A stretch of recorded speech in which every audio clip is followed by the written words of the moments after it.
স্বামী স্ত্রীকে যদি এক তালাক দেন তাহলে কি স্বামী স্ত্রী একসাথে থাকতে পারবে? স্ত্রীকে যদি স্বামী একটা তালাক দেয় তাহলে আবার তারা চাইলে সংসার করতে পারবে। যদি ইদ্যতের মধ্যে থাকে, 3 মাসের মধ্যে থাকে, তাহলে শুধু মুখে বললেই হবে তোমাকে প্রত্যাহার করে নিলাম, বা নিয়ত করে নিলেই হবে যে আমি আমার কথা ফেরত নিলাম। স্বামী স্ত্রীর সাথে বসবাস করা শুরু করলে প্রত্যাহার হয়ে যাবে। কিন্তু তালাক একটা দেওয়া শেষ। জীবনে আরেকবার যদি এরকম দেয়, আরেকবার নেওয়ার সুযোগ থাকবে, আরো একবার যদি দেয় শেষ, আর নেওয়ার সুযোগ থাকবে না। আর যদি এক তালাক দেওয়ার পরে 2, 4, 6 মাস, 8 মাস, 10 মাস, 1 বছর চলে গেছে, তাহলে তো সম্পর্ক শেষ। এখন চাইলে শুধুমাত্র আবার নতুন করে আগদ করলে, বিয়ে পড়ালে একসাথে থাকতে পারবে। আমার দেশে মানুষ তালাক দিতে গিয়ে এমনভাবে তালাক দেয় যে আর নেওয়া যায় না। আপনি যদি এইভাবে তালাক দেন, 10 বছর পরে আবার চাইলে সংসার করতে পারবেন। এমনভাবে তালাক মারে, যারা তালাক দেয় কয়দিন পর পরই মারে, বউরে মারে, বউর 14 গোষ্ঠী সহ তালাক মারে। এগুলো হলো ছোট লোক, অমানুষ, খারাপ মানুষ। ভালো মানুষ কখনো এইভাবে তালাক দেয় না। এটা নাজায়েজ তালাক। তালাকের মধ্যে তালাকুস সুন্নাহ হলো যে যদি বনিবনা নাই হয়, তালাক দিতেই হয়, তাহলে স্ত্রীর সাথে শারীরিক সম্পর্ক হয়েছে যে পবিত্রতায়, ওইখানে তালাক দেওয়া যাবে না। এরপরে মাসিক আসবে, অপেক্ষা করতে হবে, মাসিক শেষ হয়ে পবিত্র হবে, তারপরে শারীরিক কোনো সম্পর্ক হওয়ার আগে তালাক দিতে হবে। এত সময় কেন শরীয়ত অপেক্ষা করতে বলছে? যাতে করে এটা প্রমাণিত হয় যে আপনার তালাকটা হুট করে হয় নাই, ঠান্ডা মাথায় বুঝে শুনে আপনি তালাক দিয়েছেন, এই জন্য এতগুলো সময় নিয়েছেন। শরীয়ত চায় যে হুটহাট করে যেন সংসারগুলো না ভাঙে। আল্লাহ আমাদেরকে তৌফিক দান করুন। আমার 1 বোন 6 ভাই। বোন সবার বড়। আমার বড় বোন পরিবারকে না জানিয়ে বিয়ে করেছে, যার কারণে বাবার মনে কষ্ট। এই সমস্যার কারণে দীর্ঘ 12 বছর বাবা মেয়ের সাথে কোনো সম্পর্ক নাই। লা হাওলা ওয়ালা কুওয়াতা ইল্লা বিল্লাহ। বাবা মেয়ের সম্পর্ককে কিভাবে সংযোগ করা যায়, কোরআন হাদিসের আলোকে একটু পরামর্শ দেওয়ার জন্য অনুরোধ রইল। যাই হোক, এরকম যদি হয় যে মেয়ে বাবার অমতে বিয়ে করেছেন, হানাফি মাযহাবের আলোকে বিয়ে বিশুদ্ধ হয়ে গেছে প্রাপ্তবয়স্ক মেয়ে হলে, তো এই মাসআলা, এই ফতোয়া পায়া অনেক মেয়েরা আছে, অনেক ছেলেরা আছে, পালায়া বিয়ে করার জন্য অস্থির হয়ে যায়। আমি বলি ভাই, বিয়েটা তো ইবাদত, এটা তো কোনো চুরি না। পালায়া তো চোর চুরি করে, পালায়া চোরে কি করে? চুরি করে।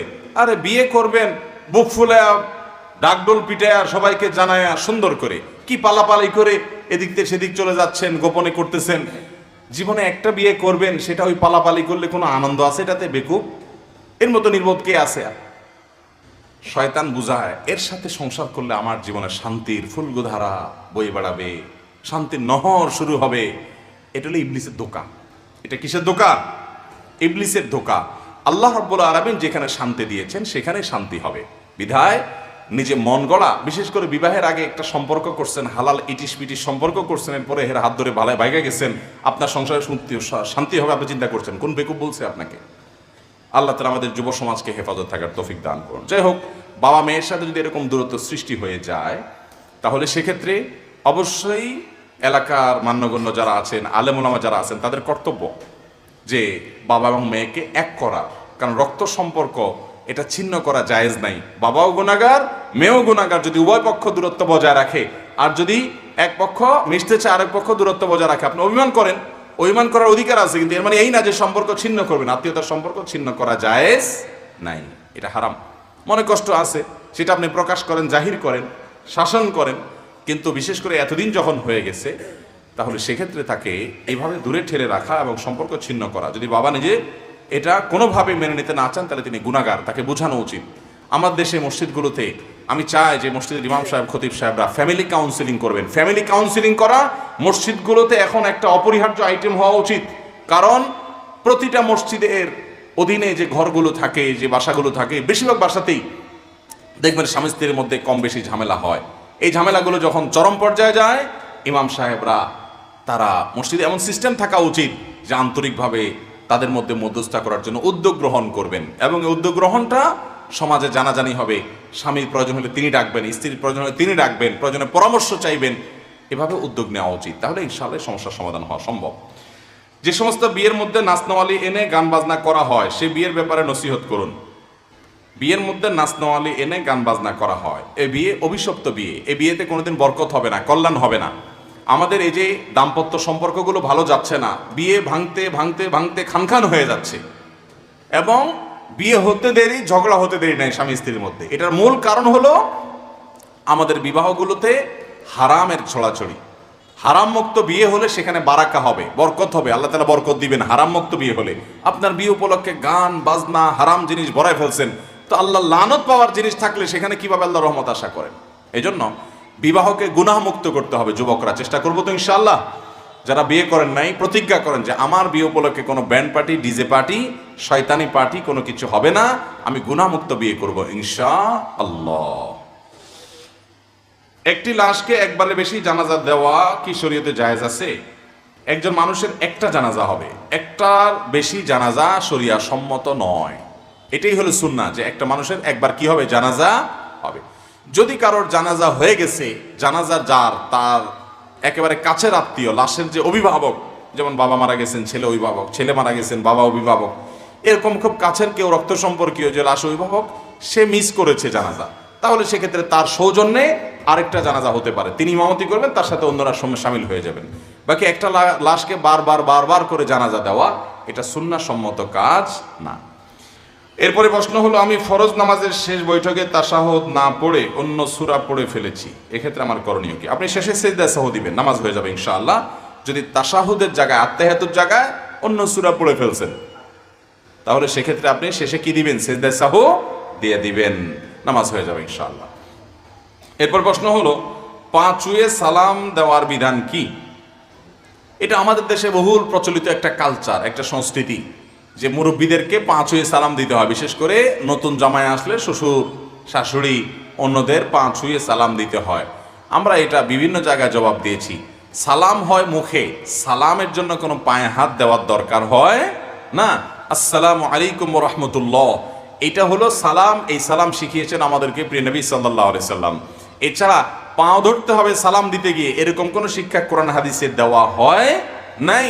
এটা হিন্দুদের চরণধুলি নেওয়া, চরণধুলি মানে পায়ের ময়লা নেওয়া, মুরব্বীর পা থেকে ধুলা নেওয়া। সেটা আবার মুসলমানদের মধ্যে আসছে পদধুলি নেওয়া, ওখান থেকে আসছে পা ছুঁয়ে সালাম করা। কথা বুঝতে পারছেন? তো এটা কোনো ইসলামের নির্দেশ না। হ্যাঁ, মুরব্বীদেরকে শ্রদ্ধা করে তাদের কপালে চুমু খাওয়ার কথা, পায়ে চুমু খাওয়ার কথা কোনো কোনো বর্ণনায় পাওয়া যায়, সেটা নিয়ে আলোচনা আছে দীর্ঘ। কিন্তু সালামের সাথে এর কোনো সম্পর্ক না যে এটা দিয়ে আমি সালাম দিলাম। মুশকিল হলো নতুন ছেলেরা বিয়ে করার পর যদি শ্বশুরদের পা ছুঁয়ে সালাম না দেয়, শ্বশুরা মনে করে বেয়াদ্দব ছেলে, মনে করে কি করে না। এটা যেহেতু বুঝে না শ্বশুররা, এই জন্য তাদেরকে শ্রদ্ধা সেভাবে করতে হবে। তাদের সামনে কাচুমুচু করবেন, হ্যাঁ, মুস্কি হেসে কথা বলবেন, সবকিছু আগায় জোগায় দিবেন। আপনার আচার আচরণ থেকে উনি বুঝে নেবে যে না, ওর মধ্যে আদবের কোনো কমতি নাই, এবং বুঝাই দিবেন যে পা ছুঁয়ে সালাম কেন করছেন না। ডাইরেক্ট বলতে পারছেন না, আরেকজনকে দিয়ে বুঝাই দিবেন, কিন্তু আপনার আচার আচরণ দিয়ে আপনি পোষায় দিবেন যে আপনার ভদ্রতার কোনো কমতি নাই। আল্লাহ আমাদের সবাইকে বিনয়ী হওয়ার তৌফিক দান করুন, ভদ্র হওয়ার তৌফিক দান করুন। আর পা ছুঁয়ে সালাম না, আমি বিভিন্ন জায়গায় বলি ভাই এই কথাটা, যে সালামের ক্ষেত্রে আল্লাহ বলেছেন যে ওয়াইদা হাইয়িতুম বিতাহিয়াতিন ফাহাইয়ু বিআহসানি মিনহা আও রুদ্দুহা, তোমাদেরকে যদি সালাম দেওয়া হয়, অভিবাদন জানানো হয়, তো যেই ভাষায় অভিবাদন জানানো হবে তুমি তার চাইতে আরো এক কাঠি আগ বাড়িয়ে দিবা, ফেরত রিপ্লাইটা, উত্তরটা আর একটু বাড়ায় দিবা। যদি কেউ আসসালামু আলাইকুম বলে, তুমি ওয়ালাইকুম আসসালাম ওয়া রাহমাতুল্লাহ বলবা। আর যদি কেউ আসসালামু আলাইকুম ওয়া রাহমাতুল্লাহ বলে, জবাবে কি বলবা? ওয়ালাইকুম আসসালাম ওয়া রাহমাতুল্লাহি ওয়া বারাকাতুহু, মানে একটু বাড়ায় বলবা। তাহলে এখন পা ছুঁয়ে সালাম দিলে যদি সালাম হয়, তাহলে জামাইয়ে শ্বশুরের পা ছুঁইল, তাহলে শ্বশুরের জবাব দিতে হবে না, সালামের জবাব দিতে হবে না? পা ছুঁয়ে সালামের জবাব কি ছুঁয়ে দিবে বলেন? বুঝেন নাই কথা? জামাইয়ে তো শ্বশুরের পা পর্যন্ত নেমে গেছে। আল্লাহ বলছেন সালামের জবাব দিতে হলে যে সালাম দিছে সে যতটুকু দিছে জবাবে আর একটু বাড়ায় দিতে হবে। তো জামাইয়ে নামতে নামতে শ্বশুরের পা পর্যন্ত নেমে গেছে, সালাম দিছে বেচারা। এবার শ্বশুরের জবাব দিতে গেলে পায়ের থেকে আরো নিচে নেমে জবাব দিতে হবে। এবার জামাইয়ের কি ধরবে শ্বশুর? হ্যাঁ, কি ধরবে? ও পা জড়ায় ধরবে বুকের সাথে। তাহলে বোঝা গেল এটা সুন্নাহ বা কোরআন হাদিস সমর্থিত কোনো আমল না। মুরব্বীরা যারা এটা নিয়ে মনে কষ্ট পান, তারা আপনাদের এই ভুলটা শুধরায় নেন, মনে কষ্ট পাওয়ার কিছু না। সালাম হবে মুখে, ছেলে ভদ্র, এটা আচার আচরণ দ্বারা বোঝা যাবে। কত ছেলে বিয়ের সময় শ্বশুরের পা ছুঁয়ে সালাম করতে করতে করতে শেষ, এরপর আপনার মায়েরা নিয়ে ছুড়ে, আছে না নাই? তাহলে এই 5 হইয়া সালাম দিলে ছেলে ভদ্র আর নাহলে ছেলে বেয়াদব, এত সহজ হিসাব নিকাশ করা যাবে? আমরা সুন্নত মেনে চলবো। নবীজি আমাদেরকে সালাম শিখেছেন না শিখান নাই? কিভাবে সালাম শিখিয়েছেন? মুখে সালাম। সালাম কখনো পা ধরে হয় না, কিছু ধরাধরির কাজ দরকার নাই, এটা মুখে সালাম দিবেন। আচ্ছা, এরপরে প্রশ্ন হলো 2 রাকাত নামাজের তাশাহুদ পড়ে দাঁড়িয়ে গেলে করণীয় কি? এই ভুলটা আমাদের প্রায় হয়। ধরেন আপনি ফজরের 2 রাকাত সুন্নত পড়তেছেন, সুন্নত পড়লে 2 রাকাত সুন্নত, অতএব দ্বিতীয় রাকাতে আপনি সালাম ফিরে ফেলবেন, তাশাহুদের পরে দুরূদ পড়বেন, দোয়া মাসুরা পড়বেন, পড়ে সালাম ফিরে নামাজ শেষ করবেন, তাই না? এখন দেখা যায় নামাজে আমাদের মনোযোগ না থাকার কারণে বা অন্য যে কোনো কারণে হোক, দ্বিতীয় রাকাতে আমার সালাম ফেরানোর জায়গা আমি এটাকে 4 রাকাত বিশিষ্ট নামাজ মনে করে উঠে দাঁড়ায় গেলাম। কি হবে এখন? এর উত্তর হলো, যদি উঠতে গিয়ে মনে পড়ে এখনো সোজা হয়ে দাঁড়ান নাই, বরং বসার দিকে বেশি ঝোঁকা আছেন, জাস্ট একটু উঠতেছেন, এর মধ্যে মনে পড়ে আরে আমি তো 2 রাকাত নামাজ পড়তেছি, আমার তো দাঁড়ানোর কথা না, তাহলে ওই অবস্থা আবার ফেরত বসে যাবেন, বসে সালাম ফিরে ফেলবেন, নামাজ হয়ে যাবে, সিধা সাউটাও কিচ্ছু লাগবে না। যদি একটু উঠতে গিয়েই মনে পড়ে যায়, বুঝেন নাই, বসার দিকে বেশি ঝোঁক আছে, এই অবস্থায় মনে পড়ে গেছে, তাহলে বসে সালাম ফিরে ফেলবেন, নামাজ হয়ে যাবে। আত্মায়াতুর তো পড়ছেনই, এবার দুরূদ দোয়া মাসুরা পড়ে সালাম ফিরে ফেলবেন, শেষ। কিন্তু উঠে গেছেন প্রায় দাঁড়ানোর দিকে বেশি, পিঠটা বেশিরভাগ সোজা হয়ে গেছে, এখন দাঁড়ানোর দিকে আপনি বেশি চলে গেছেন, বসা থেকে দূরে চলে গেছেন, এরকম অবস্থা যদি মনে পড়ে, তাহলে সেক্ষেত্রে আপনি বসে সেজদা সাহু দিবেন, সেজদা সাহু দিয়ে কি করবেন? নামাজ শেষ করবেন। আর যদি একেবারে ফুল দাঁড়ায় গেছেন, অনেক সময় দেখা যায় আরেক রাকাতও পড়ে ফেলছেন, এরপরে মনে হয়েছে, তাহলে সেক্ষেত্রে তার সাথে আরো 1 রাকাত পড়ে মোট 4 রাকাত করবেন, করে শেষে সেজদা সাহু দিয়ে দিবেন, তাহলে কি হয়ে যাবে? নামাজ হয়ে যাবে। তাহলে 3টা সিস্টেম হলো। এক হলো বসা থেকে একটু উঠতে গিয়ে মনে পড়ছে, তাহলে বসে ওই যে দোয়া মাসুরা দুরূদ পড়ে সালাম ফিরে ফেলবেন। আরেকটা হলো উঠার দিকে বেশিরভাগ চলে গেছেন, উঠার দিকে বেশিরভাগ উঠে গেছেন, তাহলে 2 রাকাত ফরজ নামাজ যদি হয়, যেমন ফজরের ফরজ নামাজ 2 রাকাত, এখানে 2 রাকাত পড়াটা ফরজ, তাহলে সেক্ষেত্রে আপনি ওই অবস্থা বসে যাবেন, বসে সালাম ফিরা সেজদা সাহু দিবেন, যেহেতু দাঁড়ানোর দিকে বেশি হয়ে গেছে। কথা কি বুঝাতে পারছি? এভাবে নামাজ হয়ে যাবে ইনশাআল্লাহ তাআলা। ভাবির সাথে দেবরের সম্পর্ক কি রকম হবে শরীয়তের বিধান অনুযায়ী? আমাদের সমাজে অনেকে বলে বড় ভাবি মায়ের মতো। এই প্রশ্ন উত্তর বিভিন্ন জায়গায় দিয়েছি ভাই। দেবরের সাথে ভাবির সম্পর্ক হবে কেমন? দেবর যদি পিচ্ছি হয়, 5-6 বছর হয়, তাহলে তো বাবু, হিসাব ভিন্ন। কিন্তু দেবর যদি বড় হয়, 10, 12, 14, 15, 16 এর চাইতে বেশি বয়সের হয়, তাহলে সেক্ষেত্রে এই দেবরের সাথে ভাবির সম্পর্ক হবে একজন অপরিচিত পরপুরুষের মতো, বরং তার চাইতে আরো বেশি।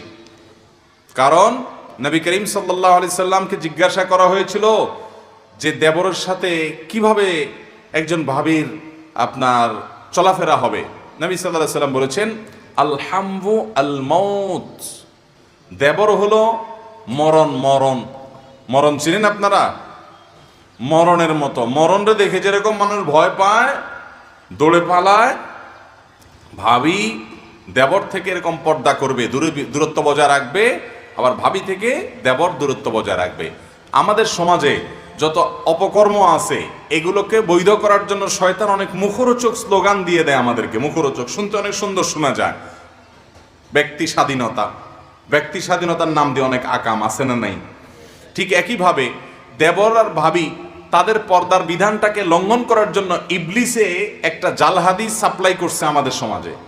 সে জাল হাদিসটা হলো বড় ভাবি মায়ের মতন, বড় ভাবি মায়ের মতন। আচ্ছা, ভাই যদি মারা যায়, এই ভাবিকে বিয়ে করা যাবে কি যাবে না? যাবে না? আপনার ভাই মারা গেলে আপনার ভাবির সাথে আপনি বিয়ে করতে চাইলে বিয়ে হবে কি হবে না? যাকে বিয়ে করার সুযোগ আছে সে আবার মা কেমনে হয়? মাকে কি বিয়ে করা যাবে কোনোদিন? বাপ মরে গেলেও যাবে? তাহলে মাকে কখনো তো বিয়ে করা যায় না। মা হলেন রক্ত। তো ভাবি, সে তো তাকে আপনি তো চাইলে আপনার ভাই মারা গেলে, ভাই তালাক দিলে বিয়ে করতে পারেন, সেই সুযোগ হতে পারে। যারে বিয়ে করার চান্স আছে সে আবার মায়ের মতো কেমনে হয়? সে হলো বউয়ের মতো। সে হলো কিসের মতো? মানে একজন আপনার স্ত্রী, তার সাথে যেরকম সম্পর্ক ভাবির সাথে সেরকম সম্পর্ক হওয়ার চান্স আছে। এই জন্য এখানে ফিতনা অনেক বেশি হতে পারে। আমাদের দেশে দেবর ভাবি খুনসুটি, দেবর ভাবি কি খুনসুটি, একটু রসিকতা, একটু মজা। হ্যাঁ, আরেকটা আছে ওই যে শালা শালি দুলাভাই, শালি দুলাভাই, এগুলো আমাদের সমাজের শরীয়তে জায়েজ। সমাজের শরীয়ত বুঝেন কি? আমাদের দেশে সমাজে মানুষ কিছু দোষে মনে করে না।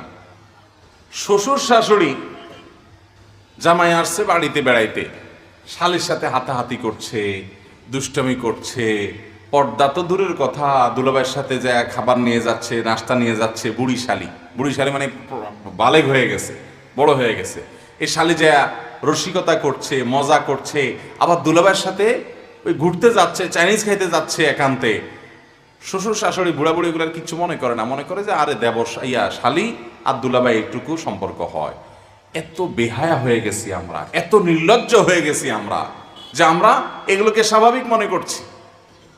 এগুলোকে বলা হয় দায়ুস, আল্লাযী ইউকিরু ফি আহলিয়াল খাবাস। যারা তাদের পরিবারে অশ্লীলতা এবং নোংরামিকে সমর্থন করে, এদেরকে বলা হয় দায়ুস।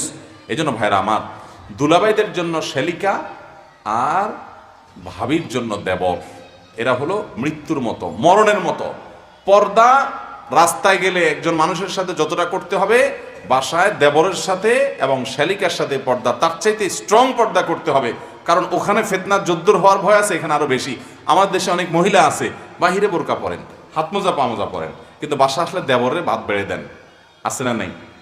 দেবরের সাথে দেখা সাক্ষাৎ করেন, পর্দা পুশিদা করেন না।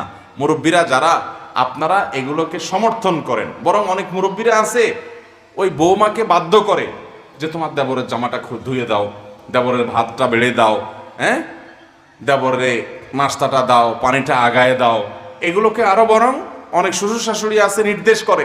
এই শ্বশুর শাশুড়ি তারা শরীয়তের বিধান জানে না, যে নিজেরা হারাম করছেন, হারাম করতে সহযোগিতা করছেন। একইভাবে ওই যে শ্বশুরবাড়ির কথা বলছি পুরুষ মানুষের জন্য, যে সে তার শ্যালিকের সাথে ইয়ারকি ফাজলামি করে, মুরব্বীরা সেটাকে মনে করে না এটা হবে, দুলাভাই শালি এতটুকু হয়। খবরদার, অন্য জায়গার থেকে এখানে পর্দা আরো বেশি করতে হবে। শরীয়তের বিধান না মানার কারণে কয়দিন পরে দেখা যায় যে ওই ভাবির হাত ধরে দেবর পালায় গেছে। ঘটে কি ঘটে না? সবাই তো আর পালায় না, অনেকে তলে তলে গুনাহে লিপ্ত হয়, অনেকে পালায় যায়।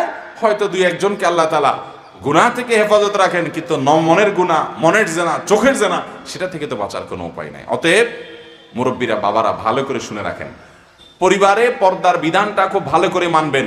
অনেক মুরব্বী চাচা আছেন, এই লম্বা দাড়ি, মাথায় সেজদা করতে করতে কপালে দাগ পড়ে গেছে, মাগার বৌমাকে নিজের ছেলের সাথে পর্দা না করতে বাধ্য করে। খুব গুনাহের কথা। এই সমস্ত মুরব্বীদেরকে বলা হয়, বুড়াদেরকে বলা হয় দায়ুস।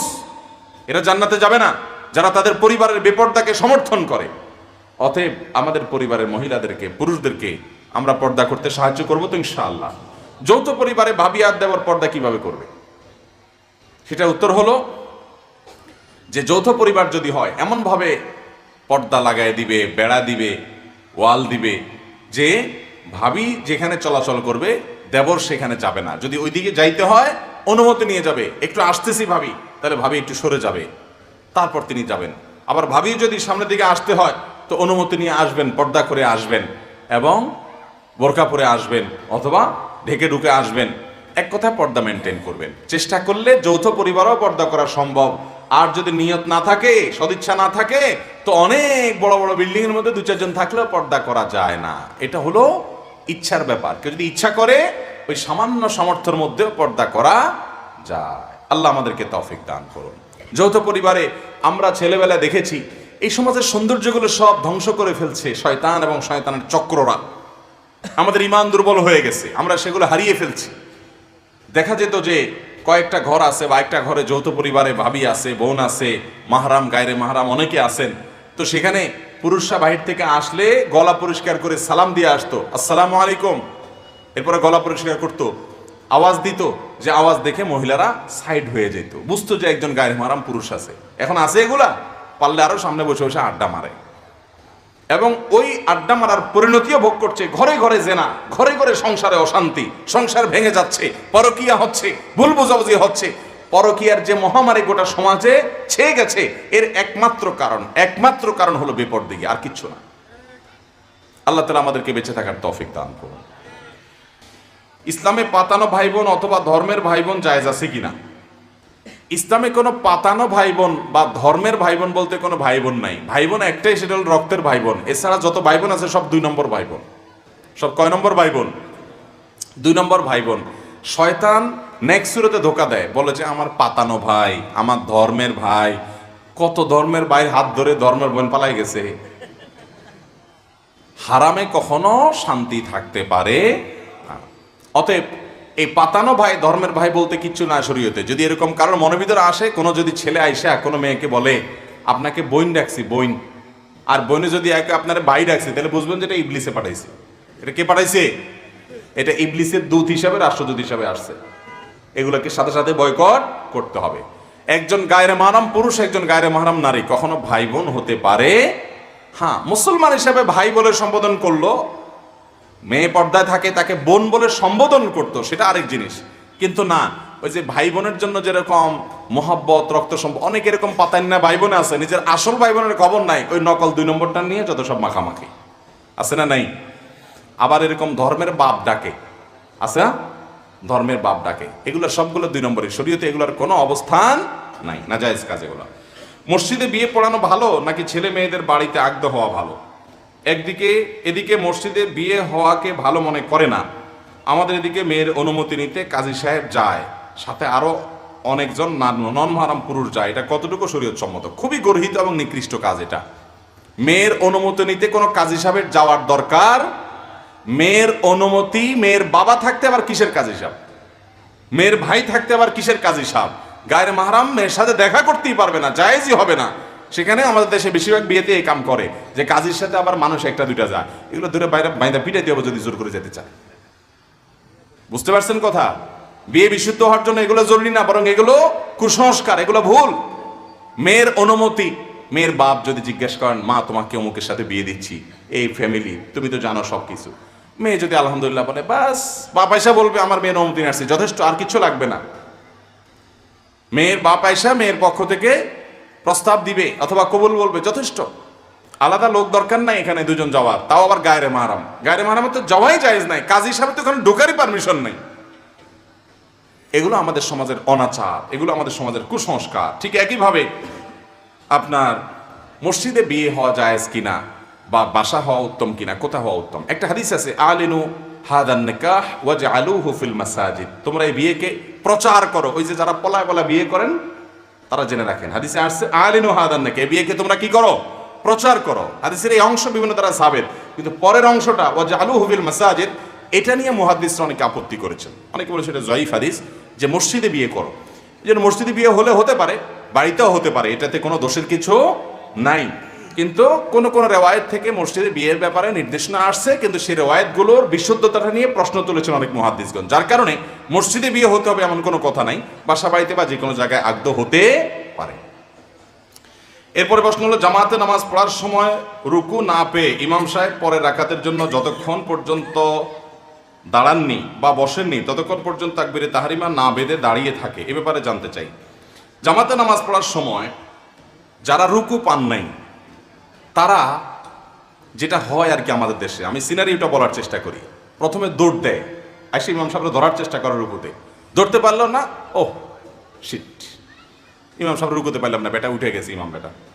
যখন দাঁড়ায় গেছে, ইমাম মাথা সোজা করে ফেলছে, তখন এবার দাঁড়ায় দাঁড়ায় মোবাইল টিপে অথবা দাঁড়ায় থাকে, আর যুক্ত হয় না। কেন যুক্ত হয় না? যুক্ত হয় লাভ কি? রাকাতটা তো কাউন্ট হবে না, লাভ কি? তার চেয়ে দাঁড়ায় থাকি, তামু খাই। তো এবার ইমাম সাহেব সেজদা দিয়ে উঠে রাকাত শেষ করে আবার পরের রাকাতে উঠলে তখন যায় যোগ দেয়। আছে না অনেকে এই কাজটা করে? খুবই খারাপ কথা এটা। কেন? কারণ নামাজ যদি আপনি যুক্ত হয়ে যান, রাকাতটা কাউন্ট না হোক, আপনি একটা সেজদা পাবেন, তাসবিহ পাবেন জামাতের সাথে, সব হবে কি হবে না? একটা সেজদা খায়রুম মিনাদ দুনিয়া ওয়া মা ফিহা, কত মর্যাদা একটা সেজদার, আপনি দাঁড়ায় থাকলে কি সওয়াব হচ্ছে।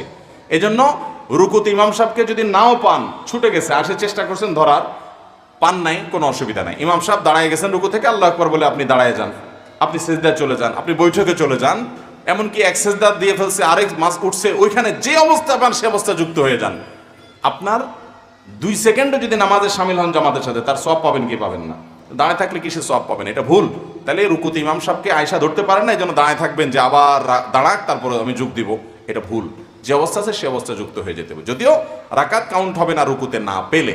আর রুকুতে ধরার জন্য ইমাম সাহেবকে দৌড় দিবেন না, আস্তে আস্তে যাবেন। নবী সাল্লাল্লাহু আলাইহি ওয়াসাল্লাম বলেছেন ফামশু আলাইকুম বিসাকিনা, ইমামকে ধরার জন্য তোমরা আস্তে আস্তে যাবে, ধীরস্থিরতার সাথে যাবে, তাড়াহুড়া করে যাবে না। ফামা আদরাকতুম ফাসাল্লু ওয়া মা ফাতাকুম ফাতিমু, এরপরে যা পাইছো তা পড়বা, আর দুই এক রাকাত ছুটে গেলে সেটা পরে পড়বা। আল্লাহ আমাদেরকে সঠিকটা আদায় করার তৌফিক দান করুন।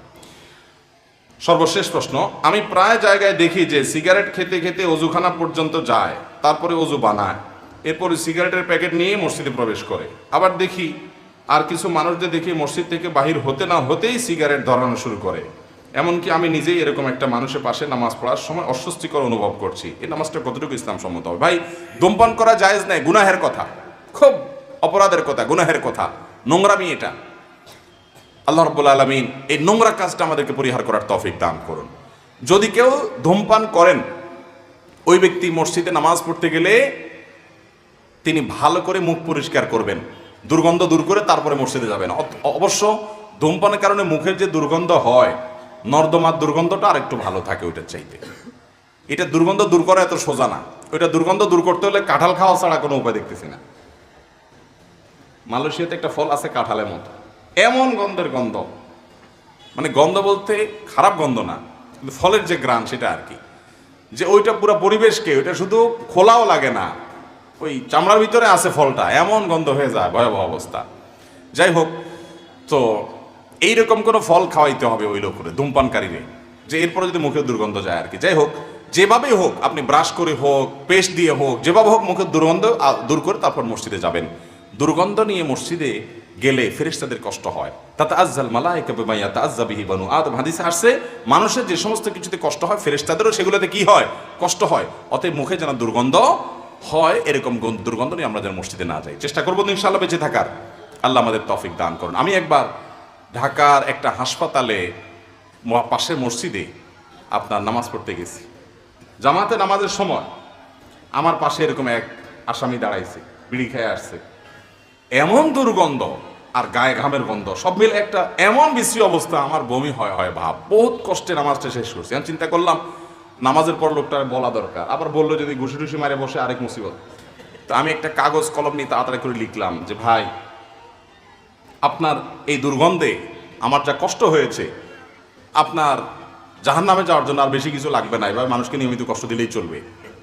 অনুগ্রহ করে পরিচ্ছন্ন থাকবেন, দুর্গন্ধ রাখবেন না, আর ধূমপান ইত্যাদি ত্যাগ করবেন। মানে এই দুর্গন্ধের বিরুদ্ধে একটা চিরকুট লিখে সেই লোক যখন আপনার সেজদায় গেছে, তাড়াতাড়ি করে আসতে আমি এরকম তলে ঢুকায় রেখে আইজো দৌড়কাইল, তো যে আমার কাজও হয়ে গেছে, পিঠও বেঁচে গেছে। তো এরকম যদি কোনো ভাইয়েরা করেন, যদি মনে হয় না বুঝাইলে বোঝানো যাবে, তাহলে সুন্দর করে বুঝাই দিন। আর যদি মনে হয় বুঝাইলে আরো উল্টা উনি রিয়্যাক্ট করবে, তাহলে যেভাবেই হোক তাকে নাসিহা করতে হবে। আল্লাহ তাআলা আমাদের এই বদ অভ্যাস ত্যাগ করার তৌফিক দান করুন।